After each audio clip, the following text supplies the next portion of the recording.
yo! This week we need some freaking condoms, man! With 100 Years of Solitude by Gabriel García Márquez.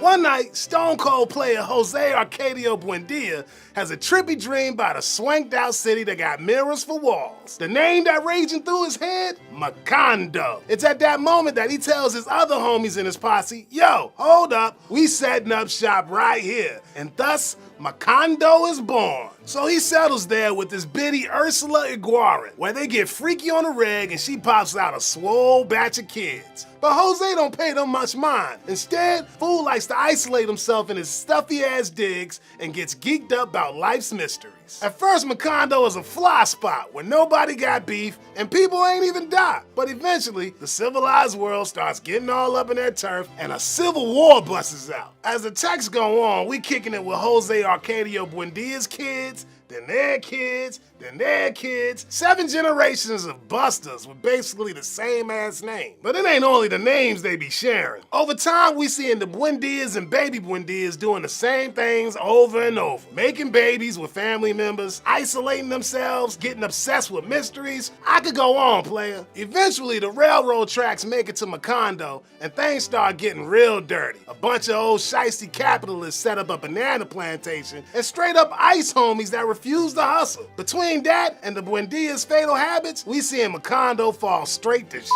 Eventually, the town breathes its last breath when a big-ass hurricane drops into town. Just then, the great-great-great-grandson of Jose Arcadio Buendia translates a secret code, spitting that everything that happened to his family was already written 100 years ago. The hell? Now listen up and let me school you on this book's title, son. One of the fattest themes Marquez slanging up in here is the theme of solitude. From the moment your ass get yanked straight from your mama's ooh-wee, you in this game all by yourself. The rest of your life becomes a process of realizing you separated from the rest of the hood, hustling relentless to try to fix it, then cruising down that last lonely road, death. And each one of them Buendia players repping their own solitude. For example, our boy Jose Arcadio Buendia is always dipping out of his regular life because he jonesing for something new and fresh. That was the way he always was, alien to the existence of his sons. Partly because he considered childhood as a period of mental insufficiency, and partly because he was always too absorbed in his fantastic speculations. But eventually, Jose realized that the so-called new and fresh ain't nothing but an illusion. On the real, life is a cycle where the same mess happens over and over. You can peep that theme reflected in the dankest symbol of this book, mirrors. Images of mirrors being slung all up in his text like Marquez don't even give a f***.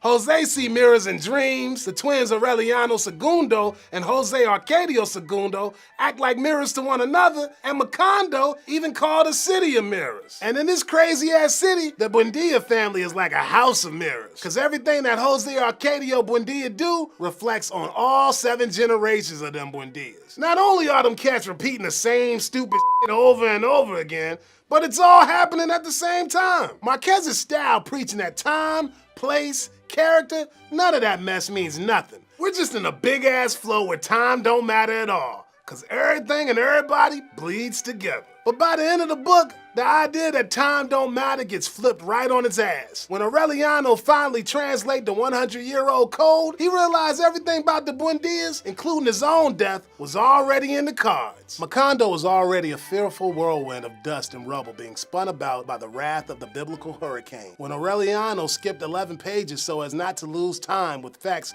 he knew only too well, and he began to decipher the instant that he was living, deciphering it as he lived it, prophesizing himself in the act of deciphering the last page of parchments, as if he were looking into a speaking mirror. Gonna have to reflect on that reflection, yo. But don't worry, Playboy. It's also foretold that you're gonna hit that subscribe button over and over again. Catch y'all players later. Peace.